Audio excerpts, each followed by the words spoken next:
Sejam todos bem-vindos a essa live de quarta-feira do Escola Sem Partido, que terá como convidado o Procurador da República, meu amigo Guilherme Shelby.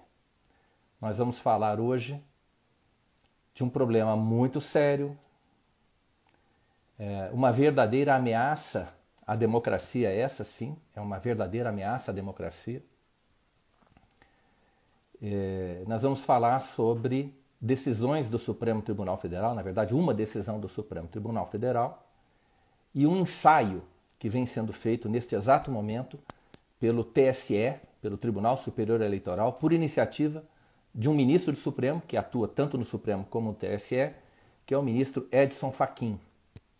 Este ensaio, o Supremo Tribunal Federal, depois de haver oficializado a propaganda política e partidária e também a propaganda eleitoral dentro das universidades, agora ensaia, por um dos seus juízes, proibir lideranças evangélicas, ou melhor, cristãs, mas sobretudo evangélicas, porque isso é um problema que ocorre mais nas igrejas evangélicas, tem um trabalho político muito forte e legítimo, diga-se de passagem.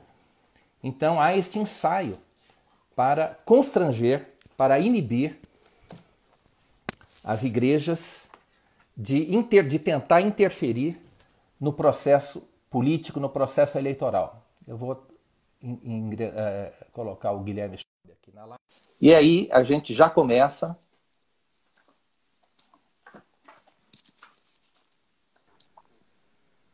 Olá, Guilherme. Olá, boa noite. Tudo Miguel, bem? Boa noite, graças a Deus e você. Boa noite a todos que estão nos ouvindo. Boa noite. Tudo bem, graças a Deus. Olha, eu passei o dia me preparando para a nossa live de hoje. O assunto é extremamente delicado, né? Eu estava dizendo, Guilherme, antes de você entrar, que o que está acontecendo no Supremo Tribunal Federal e agora este ensaio que está ocorrendo no TSE, isto sim representa uma ameaça à democracia. Ministros do Supremo vivem acusando, de forma muitas vezes genérica, né? Mas acusando ameaças ao regime democrático. Fala-se comparam, ministro Celso de Mello comparou Bolsonaro a Hitler outro dia, né? Comparou o governo Bolsonaro a este momento que nós estamos vivendo, um momento político, como o da ascensão do nazismo na década de 30 na Alemanha. As acusações gravíssimas, né? De que estamos vivendo sob um regime fascista. Mas as verdadeiras ameaças à democracia, tal como eu vejo, têm partido do Poder Judiciário.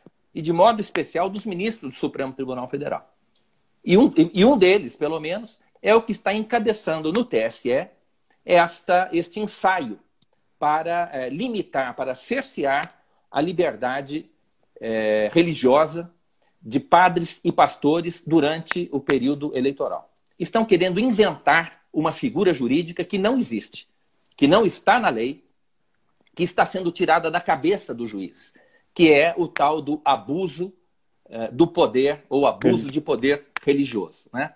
Então é sobre isso que nós vamos falar hoje. Eu vou iniciar a minha fala abordando a decisão do Supremo Tribunal Federal proferida no dia 15 de maio deste ano, que oficializou a propaganda eleitoral, a propaganda ideológica, política e partidária dentro das universidades públicas e particulares. Essa é uma decisão já transitada em julgado, então está tudo liberado.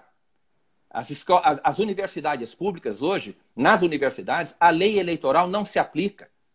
O princípio da impessoalidade não se aplica. A Lei 8.112, que estabelece limites à atuação dos servidores públicos, não se aplica. É um território da esquerda. Não posso nem dizer que é um território de ninguém, porque aquele território tem dono. São os partidos e as organizações de esquerda. E é por essa razão, sobretudo, que o Supremo Tribunal Federal franqueou o uso das universidades públicas, o uso político e partidário e eleitoral das universidades públicas, as forças políticas que controlam a universidade, que são os partidos e as organizações de esquerda. Então, graças ao Supremo, e isso é um presente que o Supremo está dando, o Guilherme Shelby, a nossa democracia. Está entregando de mão beijada o patrimônio público que é pago por toda a sociedade brasileira, está entregando de mão beijada às organizações, aos partidos que controlam as universidades brasileiras. Em contrapartida, está ensaiando agora a censura às lideranças religiosas. Então, eu vou tratar, gente, nessa live, da primeira questão, que é o problema das universidades, que é o problema o inaceitável, o teratológico uso das universidades para fins políticos e partidários. E o Guilherme vai abordar a segunda questão, que é essa questão do chamado inexistente abuso do poder religioso. Então, Guilherme, eu quero iniciar, feita essa introdução, eu quero iniciar lendo aqui aquilo que eu considero, Guilherme, que é o pano de fundo, de tudo que está acontecendo, que é a percepção que os ministros progressistas do Supremo Tribunal Federal, todos de esquerda, mais ou menos de esquerda, né, todos progressistas, é a percepção que eles têm desse momento histórico que nós estamos vivendo. E o que eu vou ler para vocês, gente, é a carta que o ministro Celso de Mello, a mensagem enviada pelo ministro Celso de Mello aos seus colegas, a alguns dos seus colegas do Supremo Tribunal Federal, no qual ele manifestava a sua preocupação em relação ao momento que o Brasil está vivendo, ao momento político que o Brasil está vivendo. Na minha visão de conservador, é uma alucinação esquerdista. Nada mais essa carta revela o estado talvez de histeria que tem dominado algumas pessoas na esquerda. Então, vejam só, eu vou aqui colocar esta carta. Será que é isto? Sim, está aqui. Eu não sei se vocês vão conseguir ler, porque a minha imagem aparece na frente, não é isso, Guilherme? Aparece na frente do texto. Não, Mas eu vou lendo aqui, coloquei só para vocês, porventura, se quiserem acompanhar. São palavras do decano do Supremo Tribunal Federal. Vamos lá. Ele mandou, essa carta vazou, né? Não sei como é que isso vazou, não sei se foi intencional o vazamento dessa carta. O fato é que aconteceu, a imprensa divulgou, eu vou apenas ler, são palavras do decano do Supremo Tribunal Federal. Abre aspas. Guardadas as devidas proporções, o ovo da serpente, à semelhança do que ocorreu na República de Weimar, 1919 e 1933, parece estar prestes a eclodir no Brasil. Vejam, essa é a mentalidade do decano, compartilhada por muitos dos seus colegas de bancada no Supremo Tribunal Federal. É preciso resistir à destruição da ordem democrática para evitar o que ocorreu na República de Weimar, quando Hitler, após eleito por voto popular e posteriormente nomeado pelo presidente Paul von Hindenburg, em 30 de janeiro de 1933, como chanceler, primeiro-ministro da Alemanha, Reichskanzler, não hesitou em romper e em nulificar a progressista, democrática e inovadora Constituição de Weimar, de 12 de agosto de 1919, impondo ao país um sistema totalitário de poder viabilizado pela edição, em março de 1933, da lei nazista de concessão de plenos poderes, ou lei habilitante, que lhe permitiu legislar sem a intervenção do parlamento germânico. Intervenção militar, como pretendida por bolsonaristas e outras lideranças autocráticas que desprezam a liberdade e odeiam a democracia. Veja, ele está aqui generalizando o comportamento de um segmento estreito do pensamento e de uma corrente política muito limitada, muito, eu diria, insignificante. A esmagadora a maioria da população brasileira rejeita a ideia de intervenção militar, tanto quanto eu sei. Najib, inclusive, os que apoiam o presidente Bolsonaro, e isso pode se ver pelas lideranças mais expressivas, nenhuma delas, diga-se de passagem, nenhuma das lideranças mais expressivas apoia essa intervenção militar. Pelo menos publicamente não. Eu não os conheço, mas observamos pelas postagens que nenhum deputado federal, nenhuma líder, inclusive, no Congresso Nacional, apoia essa loucura, que é de grupos minoritários radicais. Exatamente. Isso em todo lugar, loucos, inclusive. E que essa postura de golpe militar ou de intervenção militar, alguns fizeram menção ao artigo 142 da Constituição. Mas observa, eles estão buscando na Constituição uma norma que é questionável essa interpretação, mas estão buscando uma forma de fazer frente à usurpação de poder pública que esferas do poder judicial brasileiro, não apenas o Supremo, viu? Mas esferas do poder judicial estão francamente exercendo. Ou seja, invoca-se uma saída institucional prevista na Constituição Federal, artigo 142, inclusive o Ives Gandra, que é um dos maiores juristas vivos no Brasil, defendeu essa interpretação de que a Constituição, de que as Forças Armadas são um poder moderador. Ou seja, se isto viesse a acontecer, nos moldes do artigo 142 da Constituição Federal, seria dentro da institucionalidade. Não se trataria de modo algum de uma intervenção militar, né? Se isso viesse a acontecer. Mas eu concordo com você que isso é discutível. Mas é perfeitamente sustentável, e o simples fato do Ives Gandra ter levantado essa bandeira não, mas ter expressado esse ponto de vista, já mostra que é um ponto de vista razoável. E isso só está acontecendo, como você bem observou, graças à invasão, ao desrespeito do princípio da separação de poderes, que é um ataque à democracia. Servidores públicos que nunca receberam um voto na vida, que não têm legitimidade para exercer o poder legislativo, estão legislando. Debaixo da toga, estão usando a toga para legislar. Isso é uma afronta ao poder legislativo e também ao poder executivo, onde já se viu, por exemplo, um ministro do Supremo impedir o presidente da República de nomear um servidor público. Isso está acontecendo seguidamente, e o tribunal se defende acusando os seus adversários, porque ele considera adversários ideológicos, de que, o Guilherme, de nazistas, ou comparando o presidente da República a Hitler. O presidente da República, que até hoje nunca praticou um único ato fora da lei, está agindo em perfeita sintonia com a legalidade, com a Constituição. Mas vamos continuar aqui. Conclui o Celso de Mello.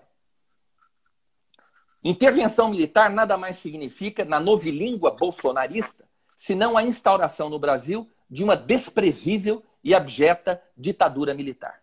Bom, na minha opinião, eu não tenho a menor dúvida disso, que o Supremo hoje atua como se fosse um partido de oposição.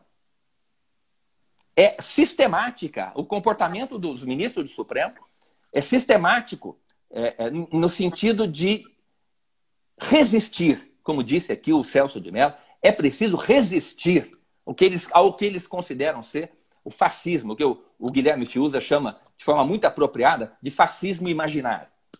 E olha, um dos primeiros episódios que demonstraram, na minha opinião, essa postura atual do Supremo Tribunal Federal foi precisamente, Guilherme, essa ADPF 548. Ajuizada em outubro de 2018, ainda um pouco antes do segundo turno das eleições presidenciais, ajuizada pela doutora Raquel Dodge.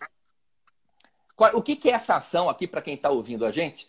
O que é essa ADPF, a Ajuização de Descumprimento de Preceito Fundamental, número 548? O que a doutora Raquel Dodge estava pedindo ao Supremo Tribunal Federal? Que impedisse o cumprimento de decisões da Justiça Eleitoral que determinaram a apreensão de material político, de campanha política, dentro de algumas universidades. E também determinaram a suspensão da realização de atos de campanha política dentro das universidades. Juízes eleitorais, no exercício do seu papel de fiscalizar a propaganda eleitoral que ocorre durante a campanha, receberam denúncias de que estavam ocorrendo atos políticos, propaganda política e propaganda eleitoral irregular dentro das universidades públicas. Ao saber disso, eles determinaram as providências cabíveis, a apreensão de material, ordem para que os atos agendados, programados, não se realizassem. E contra isso se insurgiu, Guilherme, sabe quem? A sua colega, ou ex-colega, não sei, doutora Débora Duprá, que na época era a chefe da Procuradoria Federal dos Direitos do Cidadão. A doutora Débora Duprat elaborou uma nota pública denunciando a violação da liberdade dentro das universidades. Doutora Débora Duprat, que era conhecida adversária, inimiga do Escola Sem Partido. Então é interessante, olha só, eu vou ler só um trechinho, Guilherme, dessa nota pública da PFDC, assinada pela doutora Débora Duprat, que até pouco tempo atrás era a chefe. Saiu agora em maio, da Procuradoria Federal dos Direitos do Cidadão. Então, olha só a cara de pau, porque não tem outra palavra para definir isso. Diz ela na carta, nessa nota pública, vejam só, abro aspas, a interpretação de dizeres, aspas, direito UFF antifascista, porque havia uma faixa UFF antifascista na fachada da Faculdade de Direito da Universidade Federal Fluminense, tinha uma faixa lá, direito UFF antifascista. Outra faixa, Marielle Franco presente. Outra faixa, ditadura nunca mais, Luiz Paulo vive. Eu nem sei quem é esse Luiz Paulo. Então, a interpretação dessas frases que eu acabei de ler, diz a doutora Débora, e outras iniciativas de debates acadêmicos ou manifestações públicas a partir do espaço de ensino eleitoral transborda os limites da razoabilidade e compromete o arcabouço constitucional da liberdade de manifestação e de cátedra, bem como de expressão do pensamento intelectual. Ela está dizendo, em outras palavras, que escrever na fachada da Universidade Federal Fluminense direito UFF antifascista não é um ato de campanha. O Guilherme saiu aqui, eu vou incluí-lo novamente. Não. Com o Guilherme Sheldon. Então, gente, é uma cara de pau, assim, inacreditável, né? Vamos lá, Guilherme.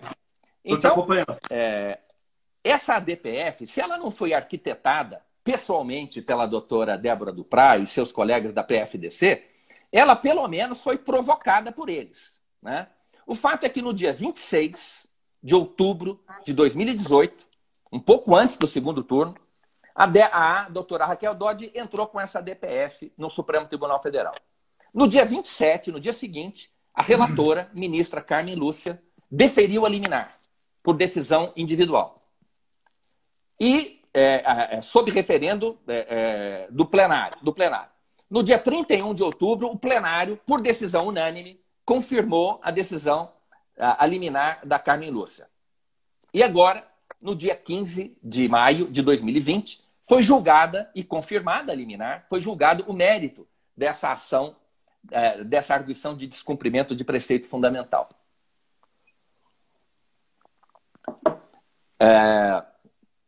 E o Supremo, por unanimidade, né, por 11-0, manteve o voto da Carmen Lúcia, confirmando a inconstitucionalidade dessas decisões judiciais de juízes eleitorais que nada mais estavam fazendo do que cumprir a lei eleitoral, cuja constitucionalidade da lei eleitoral nunca havia sido questionada, né? Essa lei eleitoral que o Supremo Tribunal Federal considerou nunca foi questionada a inconstitucionalidade dela. Vamos colocar o Guilherme de novo, que está caindo aqui. Vamos lá. Então eu quero ler aqui alguns trechos do voto lacração. Isso aqui não foi só um voto, foi um voto e foi um modelo de lacração judicial da ministra Carmen Lúcia, né? A ministra Carmen Lúcia gosta muito de frases de efeito e tal. Ela é autora, por exemplo, usou outro dia, num voto dela, aquela história de cala a boca, já morreu, né? Só que isso não vale quando as pessoas estão manifestando críticas ao Supremo Tribunal Federal. Aí cala a boca vale. Aí o cala a boca vale. Então vamos lá. Trechos do voto da ministra Carmen Lúcia. Guilherme, cadê você aqui? Deixa eu ver se eu consigo colocar você de novo. Tá caindo, Guilherme.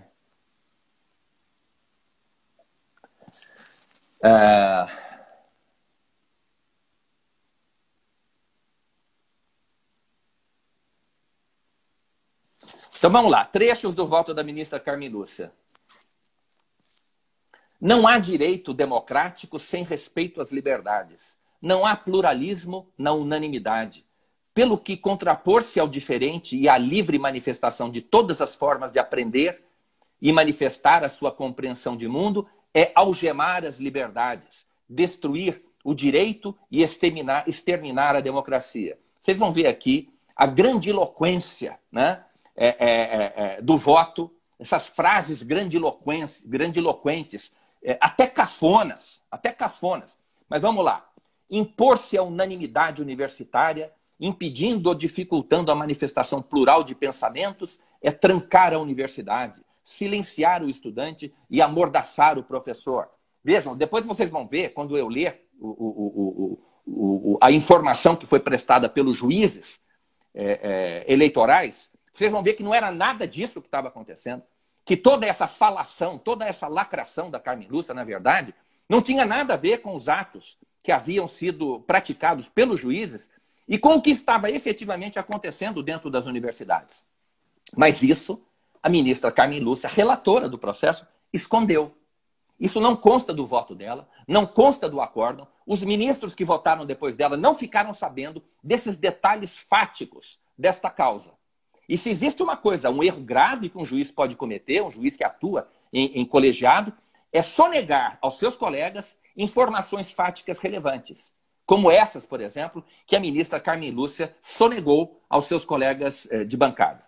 Porque isso estava nos autos, eu tenho esses documentos em mão, e eles não foram suprimidos, foram ocultados dos demais ministros do tribunal. Não sei se eles levariam isso em conta, quero deixar isso claro.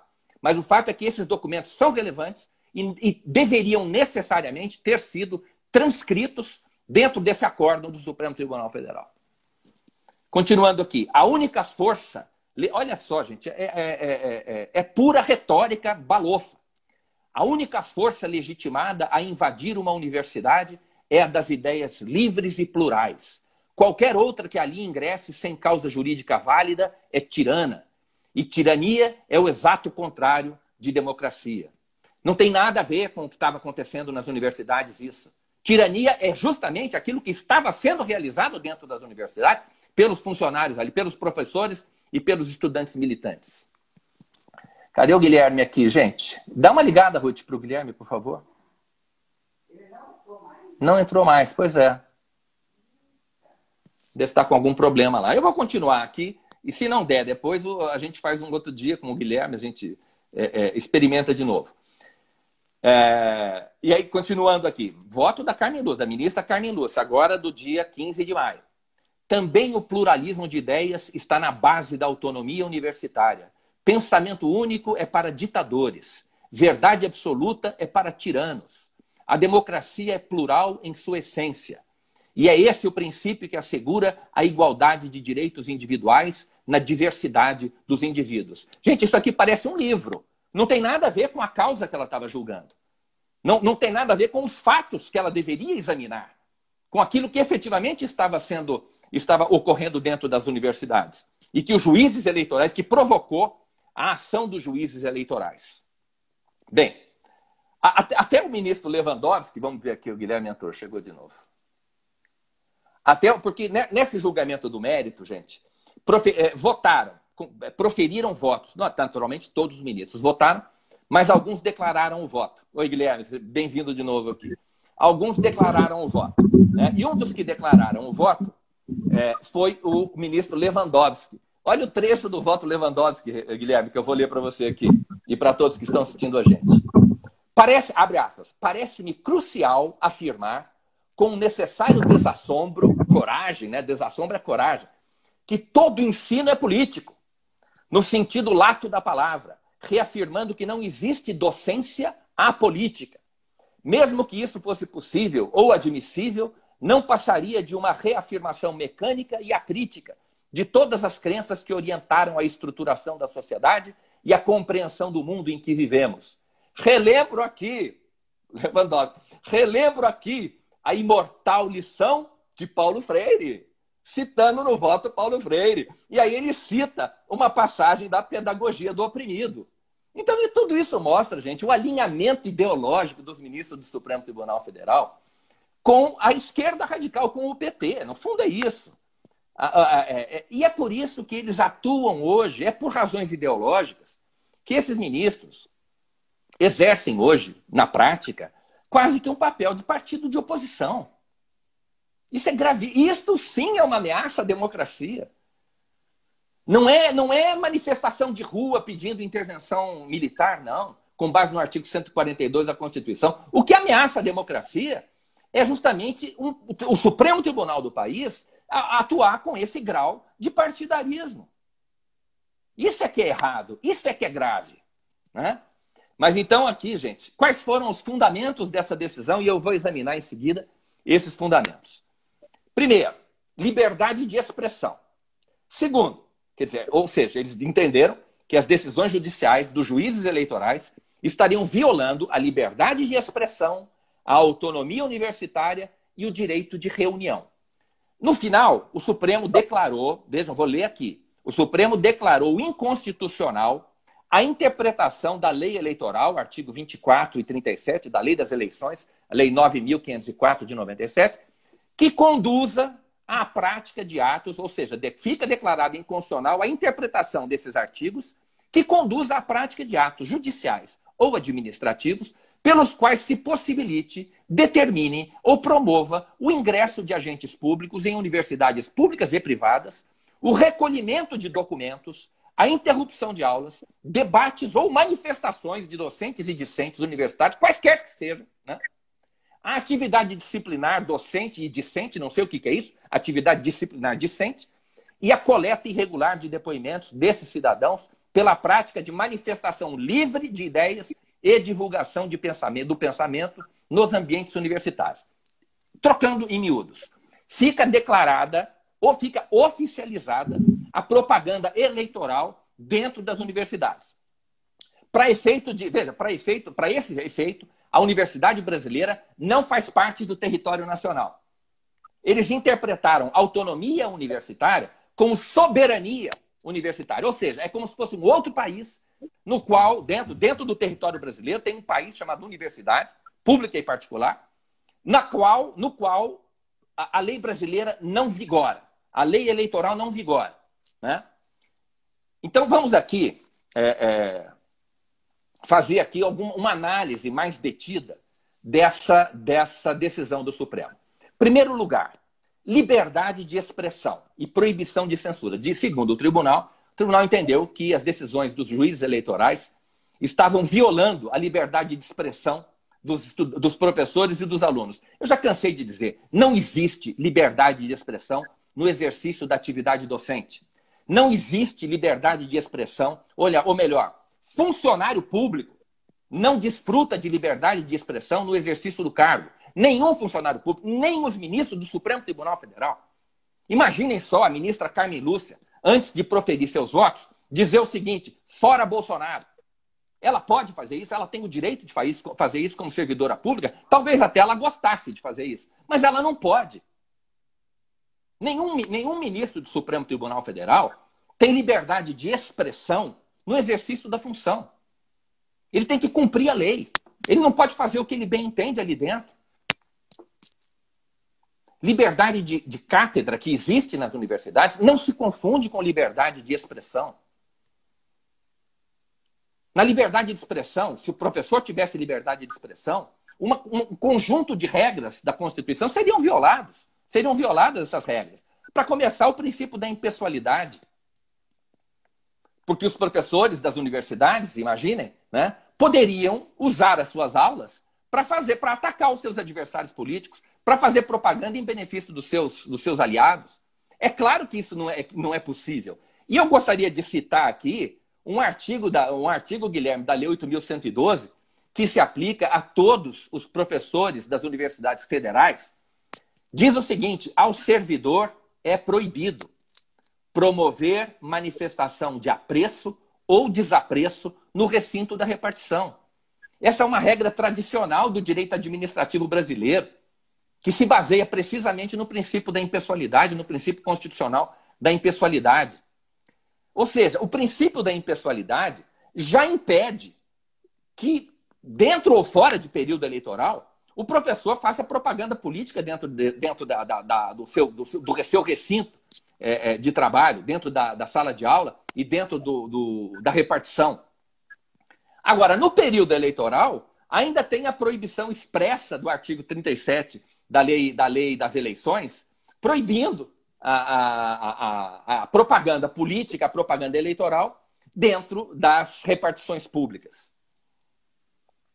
Então, Guilherme, eu vou acelerar um pouquinho essa análise, porque eu quero ler aquilo que a ministra Carmen Lúcia ocultou do seu voto, aquilo que ela não leu no seu voto, que são justamente as informações prestadas pelos juízes eleitorais nessa ADPF 548. Então, eu vou ler aqui as informações que foram prestadas pelo juiz de Campina Grande. Vejam o que aconteceu em Campina Grande, pessoal, olha só. Então, atenção. Resumindo aqui, a Raquel Dodge entrou com uma DPF no Supremo contra algumas decisões judiciais.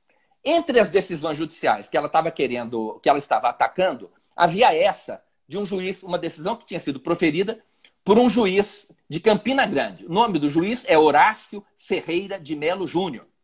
E aí, nas informações, ele disse o seguinte, vejam só, pessoal, a priori, cumpre informar que o mandado de busca e apreensão concedido por este juízo foi cumprido na data de 25 de outubro de 2018. Ou seja, um dia antes da ADPF ter sido ajuizada. Foi cumprido pela Polícia Federal sem que nenhuma anormalidade tenha ocorrido na sede daquela associação docente, onde estava o material de campanha, durante a realização da diligência. Tudo transcorreu em perfeito e restrito cumprimento à lei.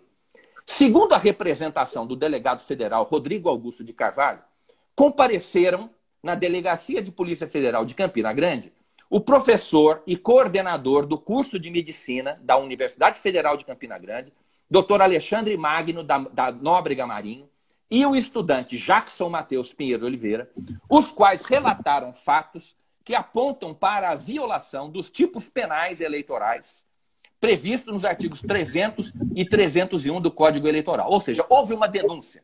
Um professor e um estudante da Faculdade de Medicina da Universidade Federal de Campina Grande foram até a Polícia Federal fazer uma denúncia contra esses fatos que a gente vai ver aqui.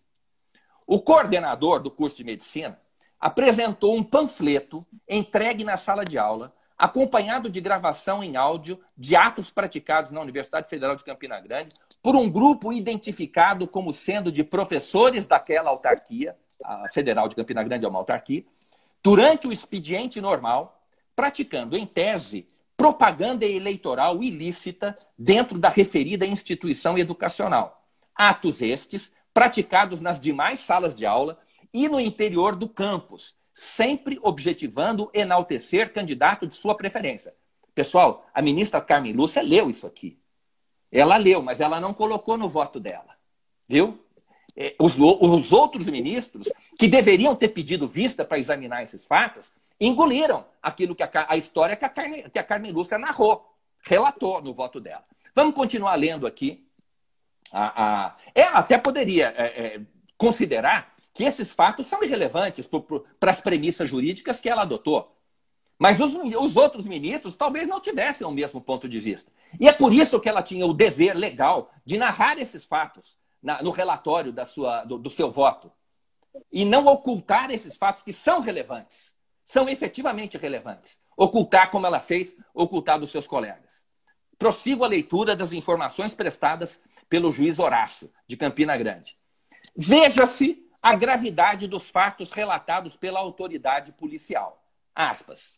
Na gravação, verifica-se que os professores Tiago Romeu de Souza, José Bezerra de Araújo e Ângela Maria Metri Tejo, além de uma outra ainda não identificada, realizaram na manhã de ontem, 23 de outubro de 2018, atividade de cunho político partidário dentro da sala de aula do curso de medicina diante dos alunos, os quais ouviram pedido de voto explícito no número 13, que seria do candidato Fernando Haddad, haja vista que somente teremos segundo turno para a eleição presidencial.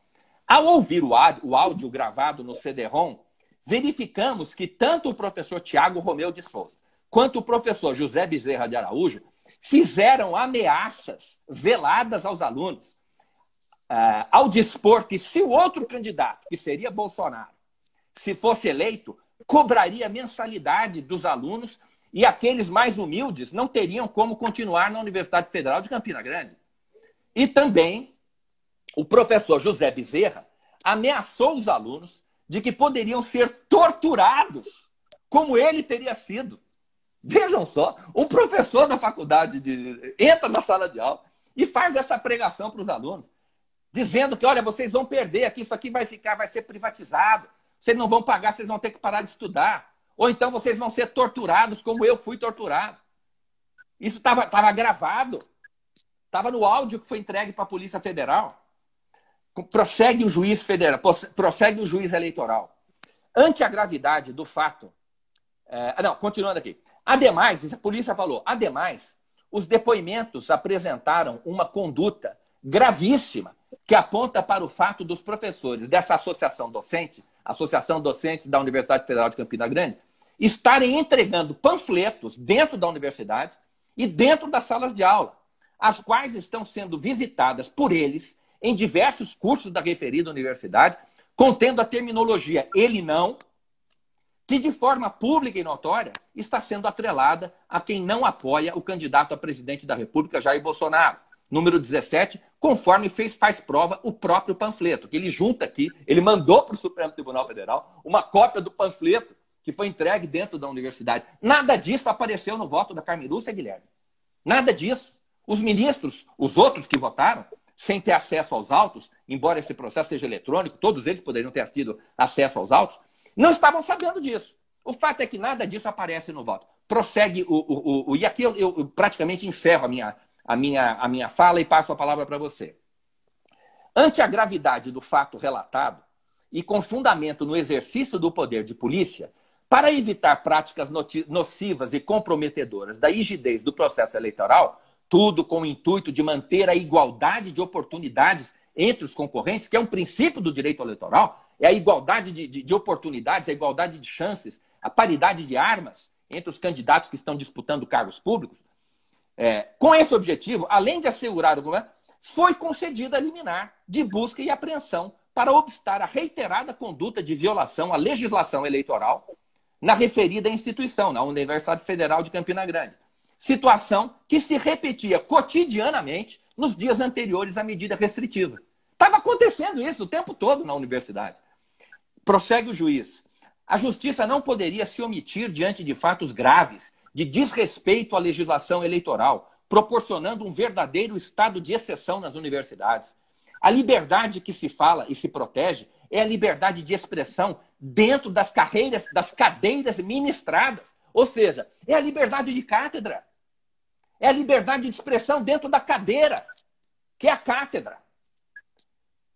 E não verdadeira propaganda eleitoral dissociada das matérias do curso ministrado. Vejam aqui a inteligência do juiz eleitoral, como ele percebeu com clareza o que estava acontecendo. Ele está dizendo, isto não é liberdade de cátedra, isto é abuso, isto é propaganda eleitoral. Prossegue o juiz. Por fim, não há que se falar em lesão a preceitos fundamentais, em vedação à liberdade de manifestação e de expressão, nem a qualquer outro dispositivo legal, uma vez que as decisões foram pautadas e fundamentadas na legislação eleitoral, a qual não exclui as universidades do alcance do poder de polícia previsto no artigo 24 e 37 da Lei das Eleições. Maravilhoso, mas isso não foi lido. Isso não está no voto. Isso não está no acórdão. Fingiram que essa realidade não existia. Para fazer o quê? Para poder lacrar. Para poder fazer um acórdão, que é uma peça de lacração. Como se... Você está sem áudio, Guilherme. Você está sem áudio. Eu não sei...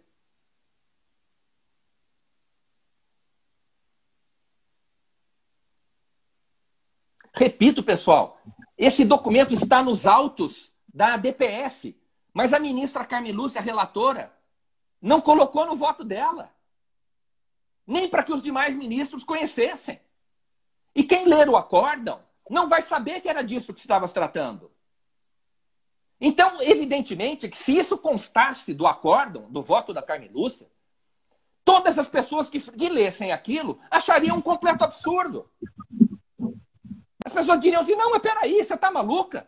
O que aconteceu? Você não está vendo o que o juiz eleitoral está falando aqui? Você não viu o que aconteceu dentro da universidade? Você não vê que isso não é liberdade de cátedra? Você não vê que isso está proibido pela lei eleitoral? Você não vê que isso viola o princípio da impessoalidade? Quero chamar a atenção para uma outra coisa. Olha que dado interessante, pessoal. O acórdão do Supremo Tribunal Federal tem 96 páginas. Eu dei lá um Ctrl F e coloquei a palavra liberdade. Liberdade, a palavra liberdade está aqui. Deixa eu ver se eu acho isso aqui. Eu quero contar de novo. 97 eu vi. Não, peraí. 548. A palavra liberdade aparece no voto, no acórdão. Outro dia eu vi 400 vezes, se eu não me engano. 400 vezes. Agora não estou conseguindo ver aqui. E a palavra impessoalidade, de princípio da impessoalidade, sabe em quantas vezes a palavra princípio da impessoalidade aparece nesse acórdão de 96 páginas? Nenhuma! Nenhuma vez! O princípio constitucional, o princípio republicano da impessoalidade não aparece nenhuma vez, gente. Por quê? Porque se aparecesse, o ministro não ia poder lacrar. Falar em liberdade, e pluralismo, tirania. Então, é um absurdo o que aconteceu. Mas, olha, e agora o pior ainda, aí vem a questão do TSE. Depois de cometer esses atos de... Isso não é justiça, gente. Isso não é judicatura. Isso não é jurisdição. Né? Jurisdição é dizer o direito no caso concreto. Havia um caso concreto aqui, eram decisões judiciais fundamentadas. E as outras decisões judiciais de um juiz de Niterói, uma juíza de Niterói e um juiz...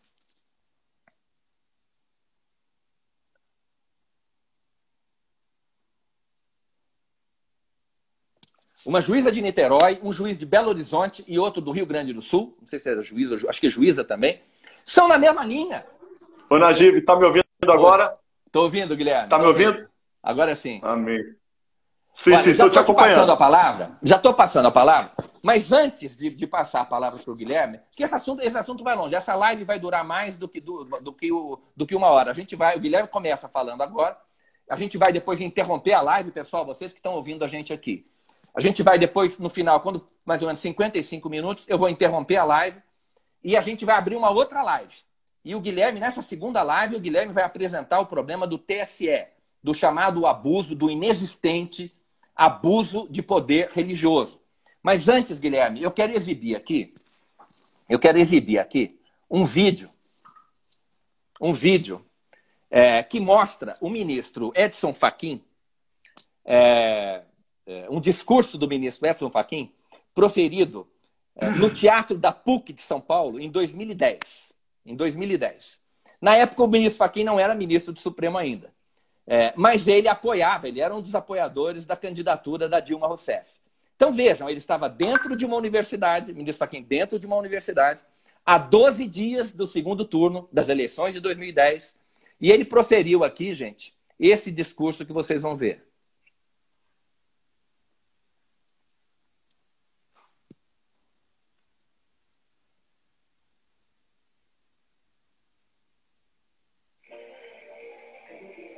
Peraí. Tá ouvindo bem, tá bem.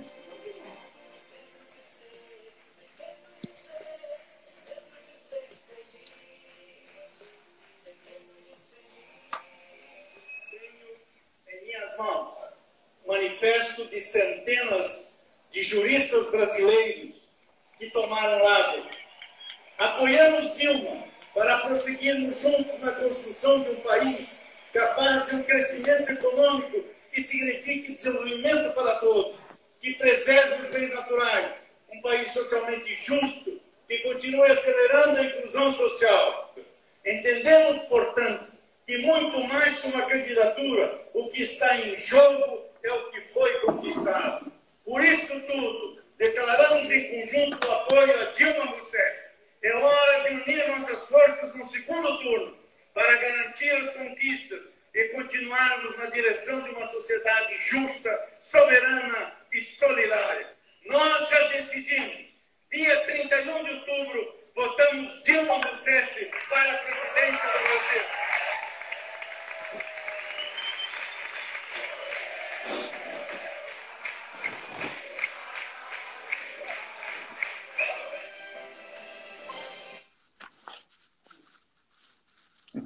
Ou seja, na universidade pode, mas no templo não pode.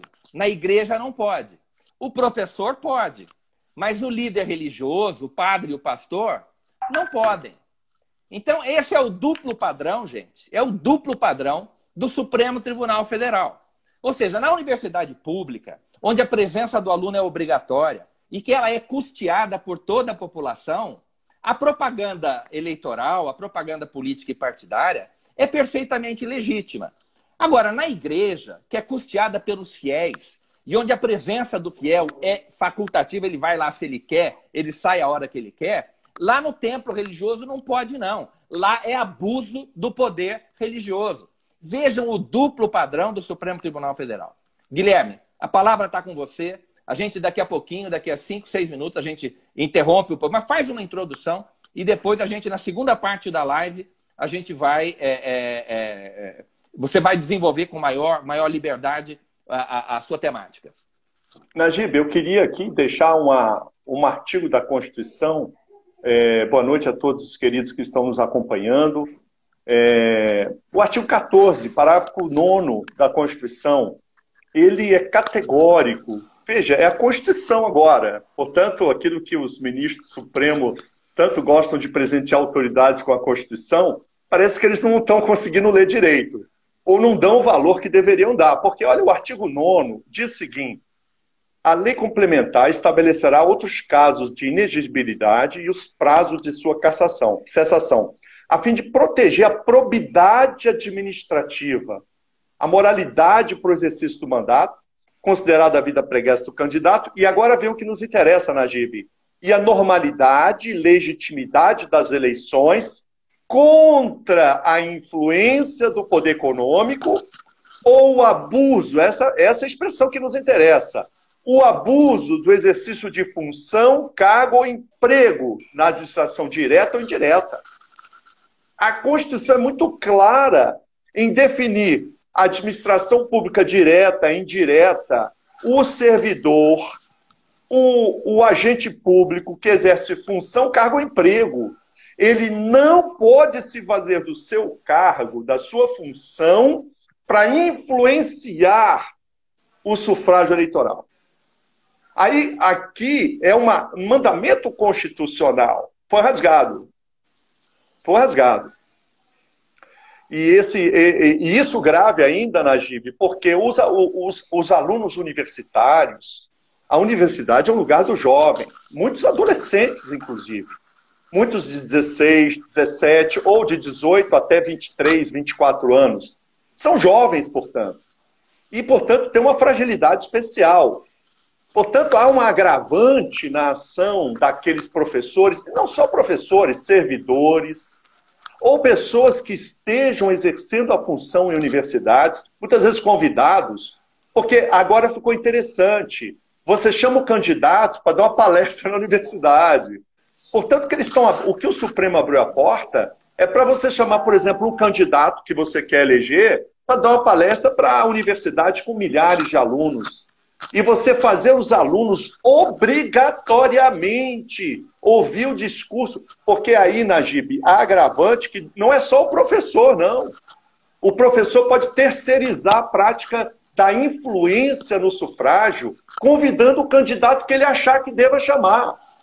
E há agravante ainda maior porque eles usam termos que, infelizmente, é uma guerra de linguagem, em que eles conseguiram, por exemplo, debate democrático.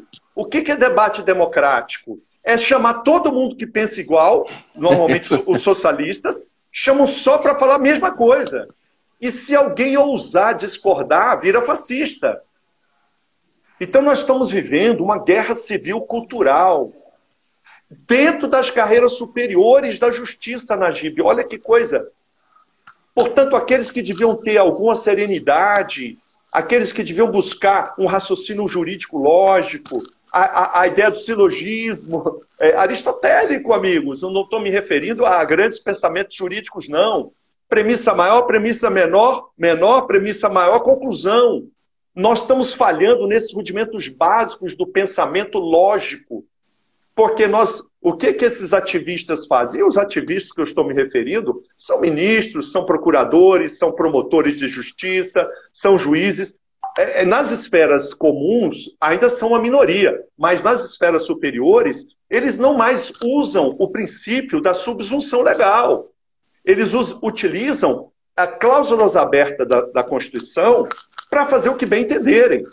Com base no princípio da igualdade, do combate à discriminação e da dignidade da pessoa humana, eles determinam o que lhes vem à mente. Portanto, é uma usurpação jurisdicional do Poder Judiciário e de outras esferas, uma usurpação da função legislativa, que incumbe ao Poder Legislativo concretizar esses valores abertos, essas cláusulas abertas da Constituição. Então, Najib, o seu exemplo e a sua exposição nos deixa-se muito claro agora para nós falarmos de forma introdutória, porque daqui a pouco, né, deve quantos minutos ainda? Sim, não, faltam uns 3 minutos, aí eu interrompo, e em seguida, 1 minuto depois, a gente já está no ar de novo. Eu queria, então, colocar para os amigos a ideia, basicamente, Guilherme, da usurpação... só me permita só fazer um comentáriozinho, né?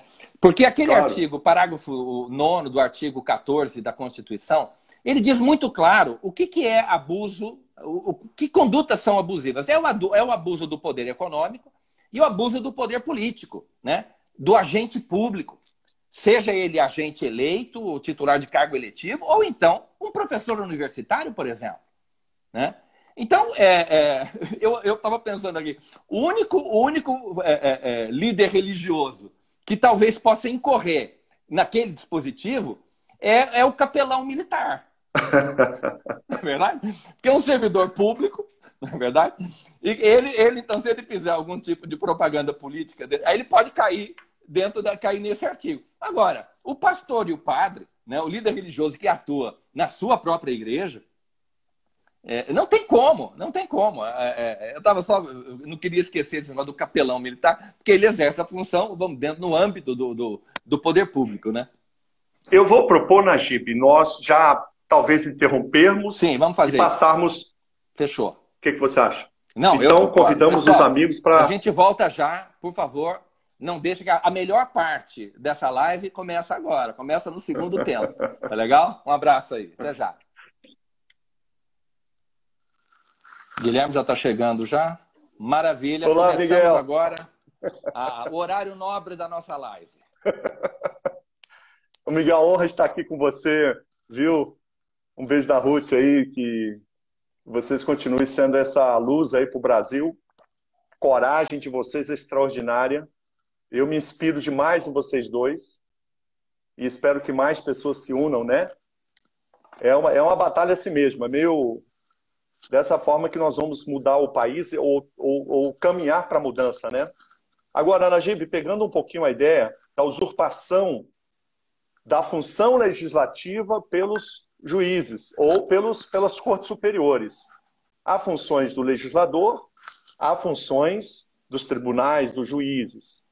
E nós vemos aqui na Constituição, nós falamos do artigo 14 no parágrafo 9º, porque a Constituição é clara em estabelecer limites à influência do poder econômico, e ela expressa em falar poder econômico, e o abuso do exercício de função cargo ao emprego público.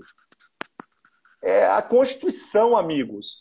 Eu até quero agora pedir licença a vocês, eu vou citar algumas leis, porque eu acredito, né, Najib, que muitos que estão nos ouvindo não têm formação jurídica. E até os que têm formação jurídica, é sempre bom lembrar os fundamentos legais. Nós vivemos uma democracia, um Estado democrático de direito, não é um Estado democrático de juízes. Não é Estado democrático de juízes, não. Nós vivemos um Estado democrático de direito, é a dicção da Constituição. O que significa isso?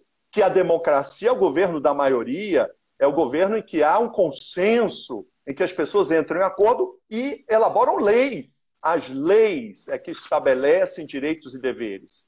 Isso não é nada novo, sabemos. Só que nós estamos o que estão fazendo é transformando o Brasil num Estado democrático de juízes e usurpando a função do legislador para que os juízes estabeleçam acima da Constituição. Portanto, o nome não é ativismo judicial. Ativismo judicial é chamar o estuprador de criança de pedófilo. Não, a pedofilia é um termo médico legal. O termo do Código Penal é estuprador de criança, estuprador de vulnerável. Então, portanto, a gente tem que dar os nomes para aqueles que praticam gravíssimos crimes contra a nação. Então, o termo ativismo judicial, ele é um termo muito eufemístico. Nós devemos chamar de usurpação, crime de responsabilidade. Esse é o nome. Agora, é preciso haver o debate, a apresentação das razões. Isso que eu vou fazer hoje. O referencial da Constituição, que eu quero trazer para esse debate, em função do abuso do poder, do assim chamado abuso do poder religioso, que, na verdade, não há previsão nem constitucional, nem legal para isso, mas eu vou apresentar algumas normas. A Constituição, artigo 14, parágrafo 9º, que acabamos de ler, da Lei 9504, de 97, gostaria que anotasse os interessados. Da Lei 9504, de 97, nós temos o artigo 24, eu não vou ler aqui os detalhes, apenas para que você consulte depois. O artigo 24, inciso 8º, da Lei 9504, o artigo 24, inciso 8º, e o artigo 37. Tudo bem, gente? E nós vamos lá, parágrafo 4 do artigo 37, parágrafo 4. E do Código Eleitoral, o artigo 222 e 237. Menciono esses artigos, porque vale a pena depois uma consulta a eles, para que você entenda melhor do que vamos falar aqui. Agora, eu queria, Najib, apresentar, dentro daquilo que nós conversamos, que a nação brasileira, e nós estamos falando de abuso do poder religioso, portanto, estamos falando de muitos padres, pastores, lideranças religiosas. Esse é o termo usado no voto do ministro Fachin.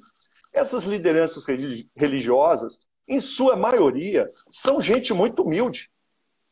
Embora tenham alguma formação, especialmente os pastores de periferias, pastores de cidades pequenas, que têm muito pouca informação, formação acadêmica, educacional. Então, são pessoas que vão muito pelo consenso geral que ouvem. E, nesse sentido, as normas legais e decisões dos tribunais deveriam servir como um farol que guia para o bom caminho. E o que nós estamos vendo nessa decisão, o que é, Najib? É a Justiça Eleitoral, as Cortes Superiores e o voto do ministro Fachin, claro nisso. Eles querem que os pastores abandonem suas ovelhas no momento mais crucial da cidadania. Perfeito. Que definição lapidar. Essa é a realidade. Vamos resumir aqui. Então, o que o ministro Fachin está desejando, é claro que o voto dele possui nuances. Ele não dá um voto assim, aberto. Ele primeiro fala do respeito às religiões, que é impossível imaginar a sociedade ocidental sem o ardor de Jerusalém e o pensamento dos gregos. Ele diz e cita autores que reconhecem na influência religiosa nas políticas, a influência dos religiosos nas políticas como algo nobre. Então ele levanta no voto dele a impressão assim, de que ele tem consideração pelas religiões. É claro que o tema é cristianismo, amigos.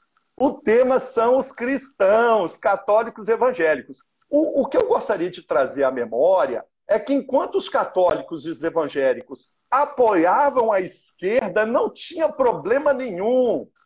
Enquanto os padres e os pastores davam os púlpitos para apoiar os candidatos da esquerda, e isso é histórico no Brasil, nunca se questionou o papel da igreja.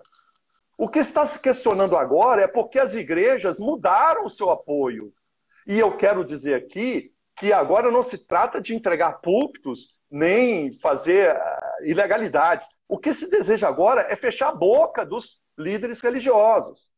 E fechar a boca em relação a quê? As campanhas que definem o futuro da nação. Então, essa é uma introdução importante, porque é isso que ele está... É essa a intenção. E a Guilherme, novidade... Só uma observação, para deixar claro para quem está ouvindo a gente, que essa decisão do TSE, esse julgamento ainda não terminou. Quem votou nesse caso foi só o ministro Fachin. O próprio ministro Alexandre, o Guilherme, justiça seja feita... Divergiu. Ele achou que isso aí não cabia, porque não tinha fundamento na lei. Porque a lei não permite que ele invente. Que o princípio da legalidade diz o seguinte, né? Tudo aquilo que não está proibido é permitido. E não está proibido. O que ele chama de abuso do poder religioso não tem previsão legal, ou seja, não é uma conduta vedada a ninguém. O que a lei diz, me permita só antecipar isso, nós já conversamos a respeito disso, é que não pode haver propaganda política dentro de igreja. Isso está na lei, nessa lei, o 9.504, que o Guilherme acabou de citar. O problema é que abuso de poder religioso não ensejaria apenas e tão somente a imposição de uma multa de 2 mil, 5 mil, 10 mil reais. Não. Se for reconhecido abuso de poder religioso, assim como ocorre no abuso de poder econômico, a consequência é a cassação do mandato do político que foi beneficiado por esse tal abuso. Então, as consequências são gravíssimas. Então, o judiciário, o Fachin, está reivindicando para o judiciário o poder de cassar políticos eleitos, né, com base na alegação de abuso de poder religioso. Está contigo. Agora, perfeito, Najib. Eu ainda estou introduzindo. A palavra é feia, mas considerações propedêuticas. Olha, você que não é do direito, fique sabendo... Quem está tentando introduzir é o Fachin. Que nós do direito, nós amamos palavras que vocês não entendem. Por quê? Para a gente ser imprescindível na sua vida. Os juristas são um perigo. Eu, certa vez, conversando com o ministro da Justiça, ministro Márcio Tomás Bastos, eu comentei com ele, ministro, é preciso traduzir as leis para o povo, porque pelas exigências de tecnicidade e até de evolução civilizatória, é preciso ter mesmo leis com palavras específicas, mas o povo não entende as leis. Se você der um Estatuto da Criança, um Código Civil, amigo, quem não é formado em direito, e até alguns que são, não vão entender. Então as leis se tornaram uma armadilha para a pessoa comum. Por que eu estou dizendo isso? Porque nós precisamos ter em mente que essas lideranças religiosas brasileiras... Calma que eu vou entrar no julgamento, amigos, calma. Eu vou entrar e vou falar sobre o voto do ministro Fachin, sobre as intenções expressas nele. Mas o que eu quero dizer é que as pessoas do povo, Miguel, elas são muito humildes. Só a notícia do voto do relator Fachin já provoca um estrago. Por quê? Isso é disseminado, primeiro, de forma muito abusiva pelos meios de comunicação, já colocando o pastor que falar de política como um criminoso. Eu vou dar um exemplo para vocês do que é isso, da lei da palmada. Eu quero só exemplificar, porque a minha área é a proteção da criança, e lá no início dos anos 2000, havia um projeto de lei no Congresso Nacional que objetivava punir palmadas. Os pais que aplicassem palmada nos filhos, eles seriam punidos pela lei.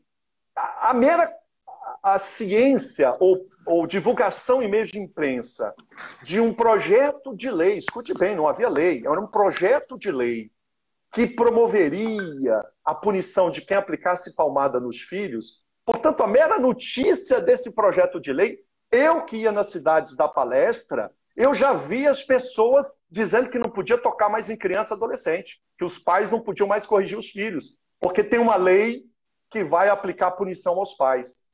E era apenas um projeto de lei no Congresso. Então eu vejo, pela nossa carência na formação cultural das pessoas, que essas informações, elas chegam no final da ponta de uma maneira totalmente distorcida, corrompida. E é o que vinga.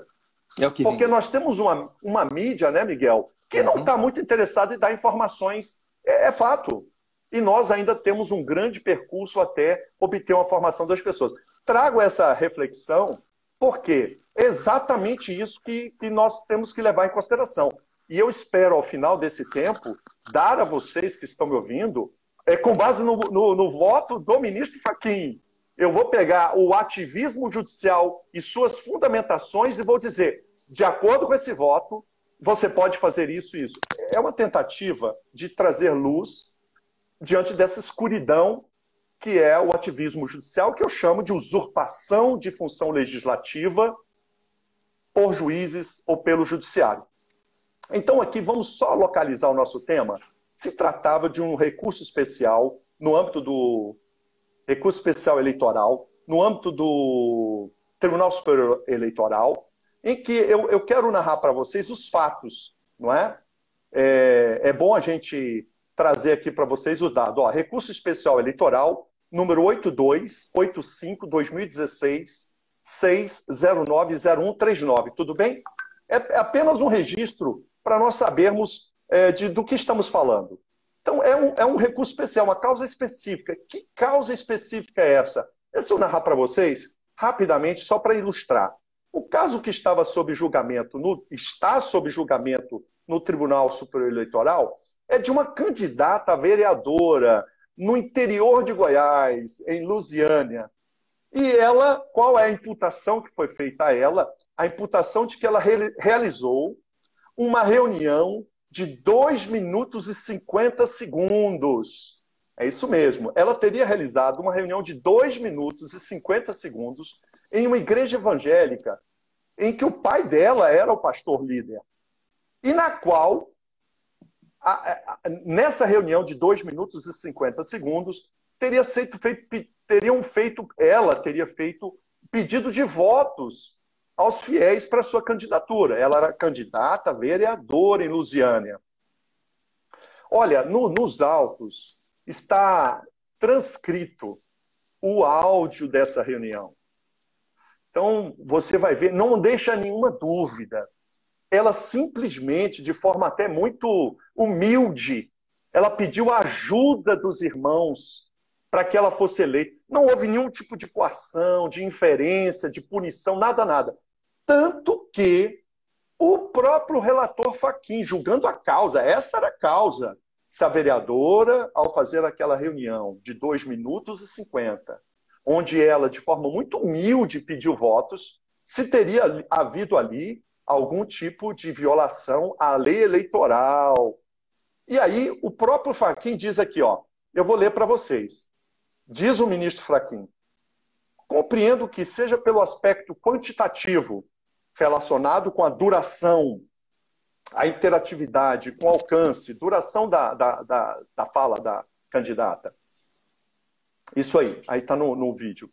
Seja pelo aspecto qualitativo, continua o ministro Fachin, atinente à intensidade e ao conteúdo do discurso, a solução de cassação não se justifica no caso concreto.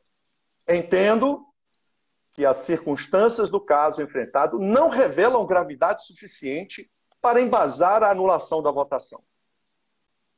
Veja, ele foi categórico. Quanto ao julgamento da causa, que não havia justificativa, embora a candidata tivesse ido a público e pedido votos, mas o fez de maneira em que não houve qualquer forma de abuso, porque nós vamos ver lá na frente que o ministro Fachin vai recorrer a muitos autores de doutrina que se referem à coação, a abuso, à limitação da liberdade do eleitor ou à violação da paridade de igualdade entre os candidatos no pleito, no sufrágio.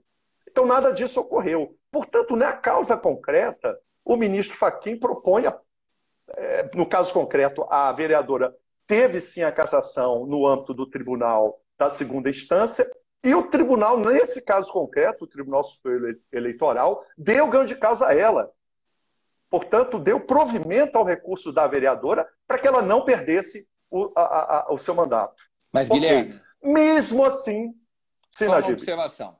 O Tribunal Regional, em Goiás, cassou o mandato da vereadora com base na alegação de abuso do poder religioso. Ou seja, essa ideia, essa tese, já está circulando pelo Poder Judiciário. Tanto é que ela foi cassada. Né? Cassada em segunda instância e depois a decisão foi reformada pelo TSE. Foi não, porque ainda não terminou o julgamento. Mas aparentemente o será. né? Porque o próprio voto do Fachin é nesse sentido. Mas prossegue aí. Perfeito. Nós vamos falar sobre isso, porque nem tudo é só o que está no processo, né? E nós vamos falar um pouquinho sobre isso, mas muito bem lembrado, Najib. Mas mesmo assim, mesmo na causa, não havendo nenhum abuso, segundo o próprio relator, não houve nenhuma violação da lei eleitoral, mesmo assim, agora eu digo, usurpando inconstitucionalmente as funções legislativas, o ministro propõe. E aí ele diz, aí vem de novo agora o voto, a parte final do voto, em face dos argumentos, venho propor ao tribunal que, a partir das eleições de 2020, seja assentada a viabilidade do exame jurídico do abuso de poder de autoridade religiosa. Essa é a novidade. Ele está abrindo aqui uma porta, ele está pretendendo abrir uma porta para o exame jurídico do abuso de poder de autoridade religiosa no âmbito das ações de investigação judicial eleitoral.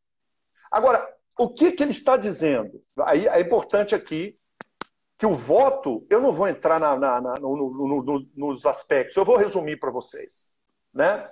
O que ele propõe basicamente nos votos é uma relativização do princípio da legalidade. Portanto, o voto do ministro Fachin é um voto em que ele propõe, número 1, que as cláusulas legais que estabelecem, e constitucionais, que estabelecem o conceito de abuso de poder eleitoral, essas definições legais e constitucionais, quando não forem suficientes para o que o julgador entender que é a garantia da paridade de armas e da regularidade do processo eleitoral, caberá ao julgador estabelecer. Então ele está dizendo que o que está na lei não é suficiente para a garantia da liberdade. E ele usa vários autores para justificar exatamente essa usurpação. É claríssimo no voto dele. Eu vou falar um pouquinho sobre isso mais à frente. Portanto, a relativização do princípio da legalidade no âmbito da justiça eleitoral, para fazer incidir novas modalidades de abuso eleitoral. E aqui é importante dizer o seguinte, já a lei que proíbe o uso de bens comuns, no caso do templo, para fins eleitorais, templos religiosos, eles são bens de uso comum. Portanto, não podem ser objeto de propaganda eleitoral. Assim como cinemas, ginásios, estádios, mesmo privados. Já há leis que limitam a utilização do âmbito religioso, né, para fins de propaganda eleitoral. Não é disso que nós estamos tratando, porque já há punição. O que ele está dizendo aqui é a ideia de anular eleições com base numa incriminação, numa tipificação que não existe na lei. Existe no entendimento dele, judiciário, no caso Fachin. Ele quer legislar. E ele abre a porta para essa legislação, para essa atuação, da maneira assim mais interessante. E eu quero abrir essa leitura, porque é fantástico, casando com a exposição do Najib. Olha o que diz aqui, eu considero a pérola do julgamento, o momento assim, quando o ministro Fachin diz o seguinte: as igrejas, olha só, essa fundamentação é muito importante. As igrejas e seus dirigentes ostentam um poder com aptidão para amainar, reduzir a liberdade para o exercício de sufrágio e debilitar o equilíbrio entre as chances das forças em disputa. Paro para dizer, o que ele está dizendo é que as lideranças religiosas, elas têm um poder que pode restringir a liberdade do eleitor. E, além da liberdade, pode desequilibrar, debilitar o equilíbrio entre as forças que estão em disputa nas eleições. E continua o ministro. Isso posto, assinalo que no campo das eleições, o respeito ao princípio da liberdade de escolha e a preservação da igualdade de oportunidades entre os candidatos deve incidir sobre... Agora, presta atenção nisso. A preservação da igualdade de oportunidade entre os candidatos deve incidir sobre qualquer pessoa ou entidade que se encontra em situação de exercer influência sobre o eleitorado. Então, ao chamar atenção para a influência do líder religioso, o ministro Fachin apresenta um princípio geral que ele não aplica em sindicatos, que ele não aplica nas faculdades e universidades, mas que ele quer ver apenas no âmbito religioso. Mas ele se trai, porque ele apresenta aqui um fundamento genérico, que esse princípio de preservação da liberdade de escolha dos eleitores, diz o ministro, e a preservação da igualdade de oportunidades entre os candidatos, friso agora, deve incidir sobre qualquer pessoa ou entidade que se encontre em situação de exercer influência sobre o eleitorado. Circunstância em que se enquadram os ministros religiosos e suas respectivas organizações. Então ele quer fazer incidir. Né? Não os professores. Agora, olha a diferença. Os líderes religiosos, número um, a atuação dos líderes religiosos é sempre pública. Os templos são de acesso público. Não existe templo fechado. As pessoas entram e saem, independente de serem membros ou não. As pessoas podem entrar e sair de uma igreja católica, de uma igreja evangélica, livremente. Muitos vão lá e filmam. Isso é público o culto. Primeiro elemento. Nas faculdades e universidades, não. Ali você tem a sala de aula que não é pública, não. Ela é de acesso apenas aos alunos e professores. Número 2. Os templos são particulares, são privados. E o perfil dos frequentadores dos templos é um perfil bem de pessoas de muito mais idade e experiência do que das universidades, que são jovens. Número 3, vai na igreja quem quer. As pessoas são livres para ir ou não. Nas universidades, nas faculdades e escolas, vamos dizer aqui também, as pessoas são obrigadas a ir. Se você não frequentar, você vai ter penalidades administrativas, em alguns casos até mesmo de cunho pessoal.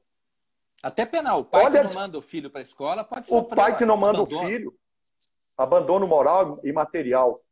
Está no Código Penal, é crime. Então, observe que o próprio voto do ministro Fachin levanta algo. Mas, de uma forma ou de outra, o que ele está fazendo aqui é usurpar a função do legislador. O que deveria ser feito é encaminhado um projeto de lei, o próprio TSE pode ter essa prerrogativa de encaminhar, e pelo seu contato com os poderes, para que se faça uma reavaliação das previsões legais. Agora, ele não, ele está querendo agora, diante de um princípio que abarcaria, aliás, a Constituição abarca as universidades públicas, absolutamente, mas ele quer selecionar aquilo que ele, por sua ideologia e valores, considera e deixar outros que estão na mesma situação de fora. Portanto, aqui nós estamos diante de uma ação que ela é insidiosa, porque ela procura colocar sobre as igrejas a pecha de influência negativa sem um mínimo amparo de fatos. Quero trazer à memória que existe, sim, casos públicos de autoridades religiosas que praticam verdadeiros crimes. É uma história. E dentro de todas as instituições, os homens estão sujeitos a práticas boas ou más. E não está aqui um juízo de valor sobre a religião, mas o fato de que sim, não só nas igrejas, nas polícias, no judiciário, quantos juízes presos por praticarem corrupção, na esfera do poder político. O que eu quero dizer é que há casos, sim, de práticas ilícitas graves no âmbito religioso, mas nos sindicatos, idem. Em vários âmbitos isso acontece, mas não é disso que estamos falando. Nós estamos falando de a priori significa, independente da experiência prática, nós considerarmos que a autoridade religiosa, ela é a opressora, ela é alguém que vai usurpar a liberdade dos seus fiéis.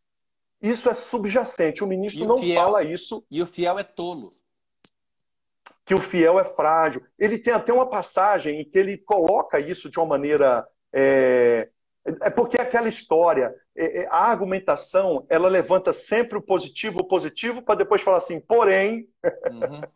Então, as religiões merecem respeito, o cristianismo fez grandes evoluções, as igrejas evangélicas, elas exercem um papel fundamental na democracia, porém, aí o porém vem e diz, olha, vamos criar uma nova figura de abuso eleitoral. E o que prevalece é o porém, é sempre o porém que prevalece.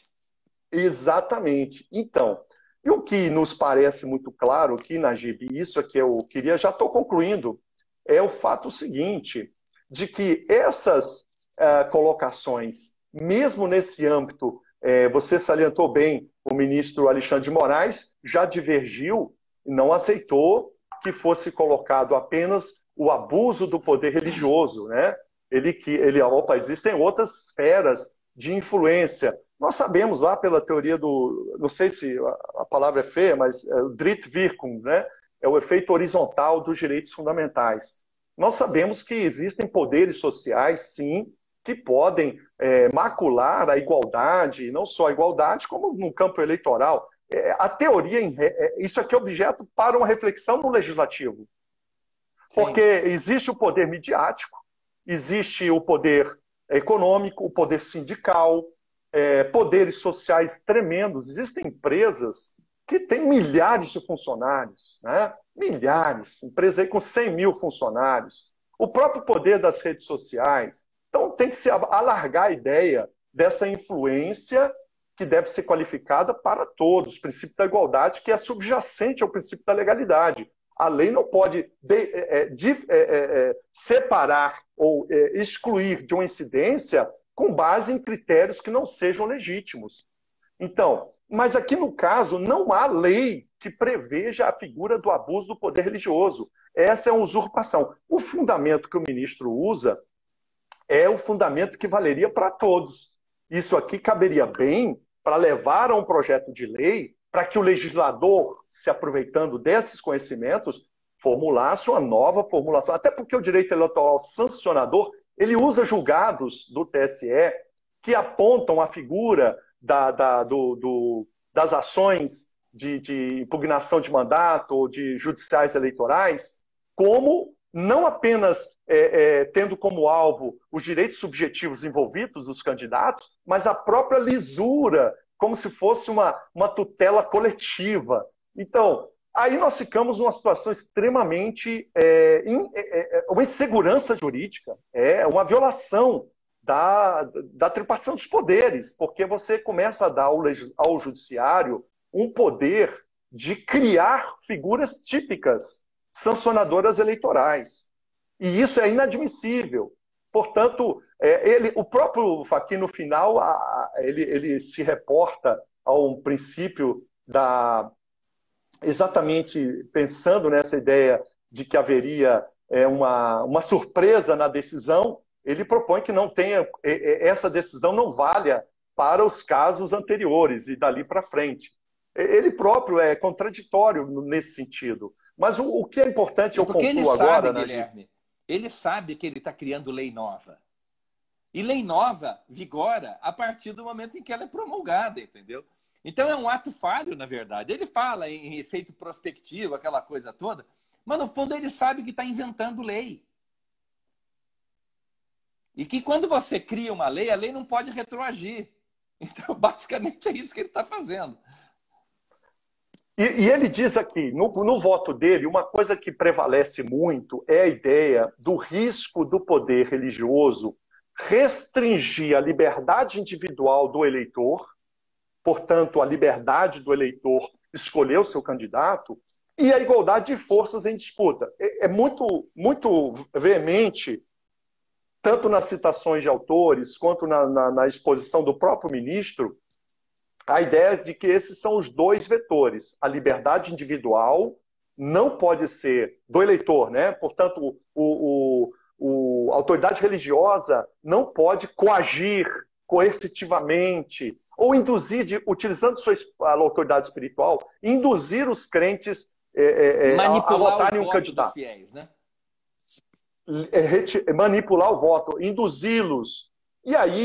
E também a questão da igualdade das forças dos candidatos. Repito, isso é uma ilação é algo que deve ser levado à esfera da formulação das normas e não o judiciário que elabore. Eu quero aqui trazer Guilherme, algumas... deixa eu ler só um comentário que eu achei muito interessante de uma pessoa que está assistindo a live aqui. Ele disse o seguinte, Bittner Godoy, ele diz assim, daqui a pouco, né, um pai e uma mãe que quiserem influenciar seus filhos serão enquadrados nessa jurisprudência absurda também. Abuso do poder paterno, já tem até nome. Não é verdade? Então, vamos criminalizar tudo. E é interessante, porque na prática, o que esse entendimento, caso venha a ser adotado, né, vai acarretar, é que vai deixar os políticos na mão dos juízes. O mandato, a vida do político vai ficar dependendo daquilo que os juízes decidirem. Esse caso, essa hipótese de cassação de mandato, eles estão criando uma nova hipótese de cassação de mandato para que eles tenham mais poder sobre a esfera política. Quer dizer, no momento em que esse julgamento, digamos que essa tese venha a ser aprovada, os políticos agora, sobretudo aqueles políticos que têm voto no meio cristão, católico e evangélico, vão ficar com uma espada em cima da cabeça. E a qualquer momento, quer eles tenham conhecimento, quer não tenham, porque você viu que o voto do Fachin ainda destaca esse aspecto.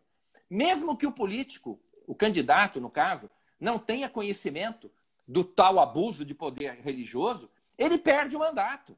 Ele vai ser cassado se essa ação for julgada procedente. Então é um poder descomunal que esses servidores públicos da magistratura, esses juízes, estão reivindicando para si, para que os políticos fiquem ainda mais reféns dos seus oráculos. Né?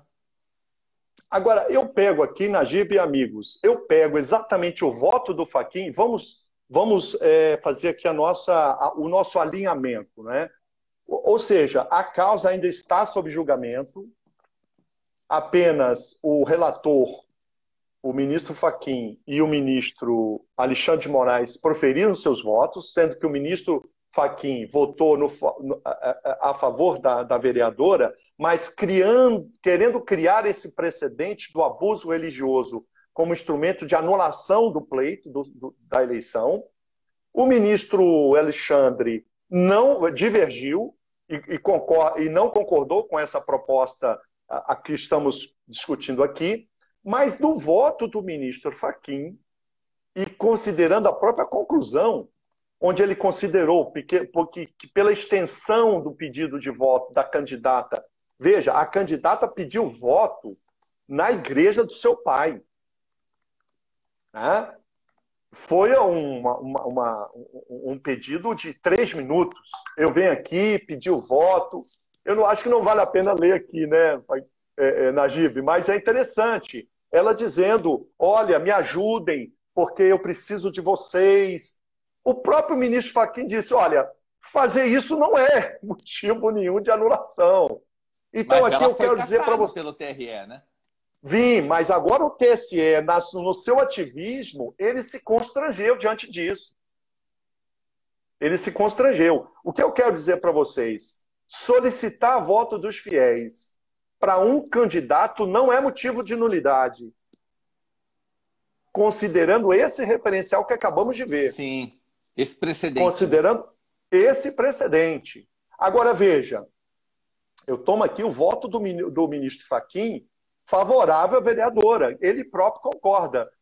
E isso é um importante referencial para nós. Eu estou colocando isso, Najib, porque muitos que estão nos vendo aqui são pastores, são padres, são pessoas que estão querendo uma informação. Então nós temos que dar algumas orientações ou sinalizações breves com fundamentos. Então, por exemplo, outra coisa que, além de pedir votos, conforme a vereadora fez, e que o ministro Fachin entendeu que não é o caso de nenhuma nulidade, porque aquilo não se considera pela extensão e forma, aquilo não se considera nenhum tipo de abuso eleitoral. O líder também pode expressar publicamente em quem ele vai votar. Não é ilegal, gente. Não é ilegal. Então, o líder religioso pode dizer, olha, eu vou votar no candidato X. Ele dizer, para conhecimento dos fiéis, em quem ele vai votar, é plenamente lícito. Não há abuso do poder, não há qualquer ilícito eleitoral em ele dizer em quem ele vai votar. É outra conclusão, porque não há nenhuma limitação à liberdade, nem há qualquer... ele apenas está expressando publicamente o seu apoio. Totalmente lícito. Coisa que um professor não pode fazer. Só voltando aqui à primeira parte da nossa live, né? É diferente. Um pastor pode. Porque é servidor público. Porque é servidor público. Né? E porque também, você quando mencionou a diferença entre professores e pastores, você deixou de citar uma coisa. O pastor não reprova os fiéis. O professor reprova. O professor dá nota. Né? O aluno que, porventura, não desagradar o professor e cair cair em desgraça com o professor, ele tá ferrado. Então tem mais essa pequena diferença aí. Muito bem, concordo. Outra coisa, o líder religioso, ele pode defender os seus valores morais e propostas políticas da igreja. Então, defender propostas políticas e valores morais é plenamente lícito ao pastor em qualquer momento, eleitoral ou não. É dever. E ele pode... É dever. Porque no início, né, Najib, eu mencionei, o que está se querendo, o que o ministro Fachin está querendo é que os pastores abandonem suas ovelhas no momento mais estratégico da cidadania, que é o momento da eleição. E aí vem uma questão muito importante. Nós falamos sobre isso, Najib. Uma coisa é o ministro no TSE. Agora, a repercussão daquilo nas esferas dos promotores de justiça aparelhados, dos agentes públicos aparelhados, não obedece à lei, obedece à ideologia. É outra história. O que vai acontecer lá na ponta é que os pastores e padres vão mandar essas autoridades calarem a boca. E eles, por falta de conhecimento e por falta de orientação, vão se calar. E, portanto, o que nós estamos falando aqui vai muito além da discussão jurídica, porque esse tipo de manifestação em votos como esse, esperamos que não tenha não seja acompanhado o relator. Esperamos que o relator seja um voto solitário. Mas o fato é que mesmo esse voto solitário que fique, ele será um referencial para esses ativistas. Com certeza. Porque eles não têm limites. Querem calar a igreja, porque agora não apoiam mais a esquerda. É muito claro isso. É muito claro isso. Agora a igreja está dividindo seu voto. Quando apoiar a direita, inclusive agora eu vi um artigo abusivo, absurdo, um autor falando agora de cristofascismo. Olha a loucura desses... São pessoas que a gente ri, viu, Miguel? Mas lá nas universidades e escolas, as crianças estão sendo mentoreadas com esse lixo. É verdade. E essas pessoas conseguem... É uma lavagem cerebral. Você sabe melhor do que eu. Os meninos de 10, 11 anos são lavagem cerebral. Agora eu considero importante, aqui voltando, deixar bem claro o seguinte. O próprio Fachin fala isso. Olha o que o Fachin diz.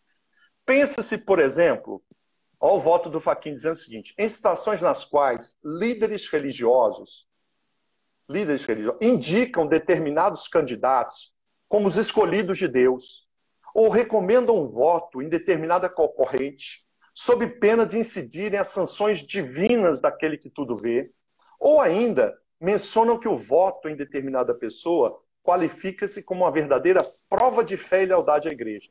Então, o ministro estabelece aqui... É uma citação, viu, Guilherme? Isso é uma citação que ele está fazendo. De uma autora, está no voto dele, de uma autora. Mas integra o voto dele. Sim, integra o voto dele. É a opinião dele. Integra o voto dele. Ele como se ele se apropriasse da opinião da eleitora, dessa autora, portanto... E aqui nós temos o quê? Aqui nós temos Agora, do ponto de vista sociológico, nós temos sim um abuso do poder espiritual. E que acontece. Isso é uma questão. Portanto, aqui eu digo, há uma proibição, e agora não é só do ponto de vista legal, mas é do ponto de vista da própria ação. Aqui não se tornou mais um religioso. Aqui é outra história. É o PM que sai da sua função de PM para achacar a pessoa. Ele virou bandido. Uhum. Então, quem usa a sua autoridade espiritual para extorquir os seus fiéis, para intimidá-los, coagi-los, já saiu da figura. Ele já saiu do espectro religioso. Ele já foi para outra esfera.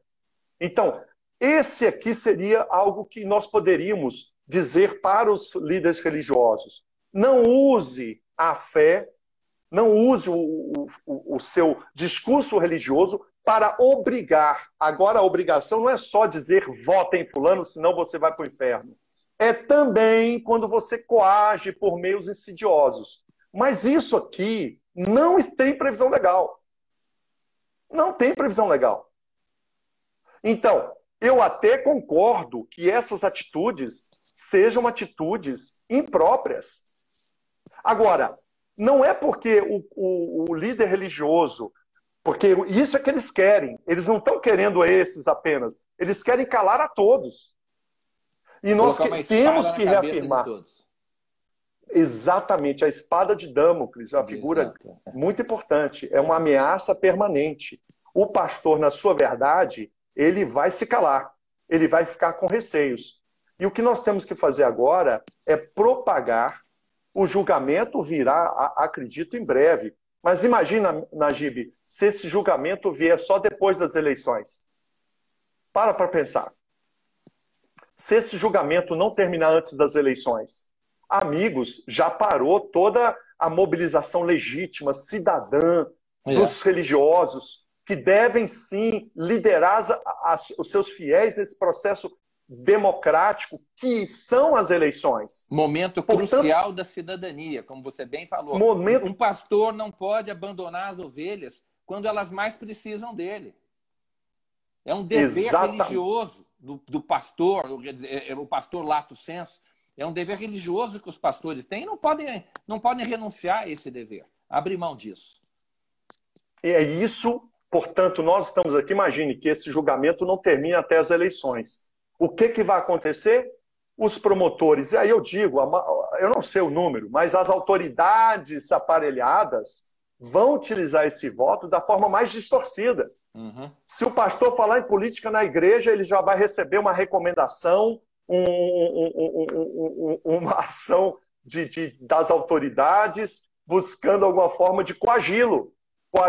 E como ele não tem informação, então veja, nós estamos num período pré-eleitoral importante e eu quero deixar aqui, viu, Najib, não sei se alguém desejar, eu posso deixar depois, a gente encontra um jeito de levar essas reflexões com base no voto que foi proferido, mas repito, ainda estamos na fase de julgamento, não houve definição. É muito importante a gente falar isso.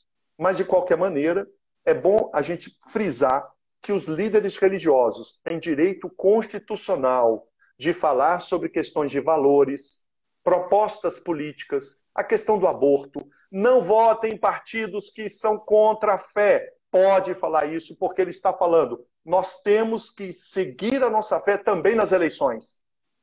Então, a defesa de valores morais, políticos e projetos é legítima às lideranças religiosas. Não apenas católicos e cristãos, não.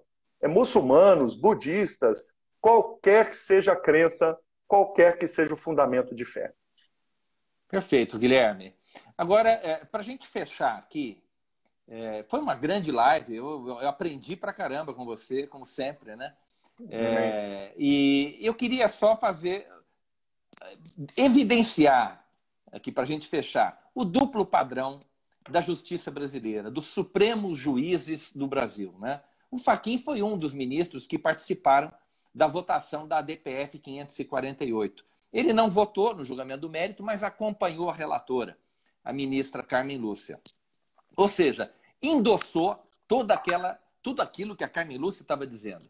E, resumidamente, declarou que as universidades são terra de ninguém, são um território livre, onde a lei brasileira não incide. Quer dizer, os servidores públicos que atuam nas universidades têm carta branca para fazer política, para fazer propaganda eleitoral. Ao contrário de todos os demais servidores públicos que estão no Brasil, né? Ao contrário do funcionário da prefeitura, que não pode fazer propaganda eleitoral na repartição, né? Que não pode usar o carro da repartição para fazer propaganda eleitoral. Né? Lá não, dentro da universidade, o reitor pode emprestar o auditório para o partido que ele quiser, que não incide proibição nenhuma. Então, aquele auditório lá da PUC, que embora a PUC seja uma faculdade privada, uma universidade privada, aquele auditório da PUC de São Paulo, que foi usado para um ato político de campanha da Dilma, e onde o ministro Fachin discursou, aquilo ali é favorecimento. É favorecimento. E muitas universidades públicas emprestam os seus bens para os políticos que são cupinchas, de quem eles são cupinchas. Então, vejam, e agora, gente, isso tem o selo do STF. O STF diz isso pode, isso não viola nada. Está de acordo, isso aí, aí vem a lacração, né? Vem a grandiloquência, o discurso balofo, né? Hipócrita. Aquele discurso que não se sustenta com base nos fatos. Porque os fatos, e eu vou fazer uma live só sobre esse julgamento, só sobre essa DFF, para que vocês que estão ouvindo aí saibam qual foi a realidade subjacente ao julgamento da ADPF, que a relatora, repito, ocultou deliberadamente. Ela escondeu essa realidade para poder dar esse voto lacrador que ela acabou dando no final. E agora, então, para coroar a iniquidade, a total iniquidade, né, vem um ministro do Supremo Tribunal Federal que participou desse julgamento, homologando o uso da universidade pública para fins eleitorais, né? A universidade pública que eu pago, que você paga, que todo mundo paga, que vai ser usada agora pelos partidos que dominam a universidade.